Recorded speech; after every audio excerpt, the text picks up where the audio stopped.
budeme pripravení na všetko.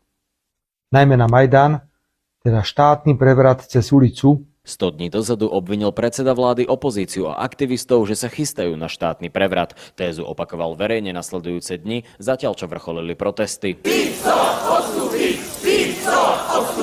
Gruzínske národné legie. Cieľom bude, aby vláda padla. Keď sa dnes polície spýtate na štátny prevrat, tak sa toho veľa nedozviete. Prípadom sa zaoberá Úrad boja proti organizovanej kriminalite Prezidia policajného zboru. Momentálne nie je možné poskytnúť bližšie informácie.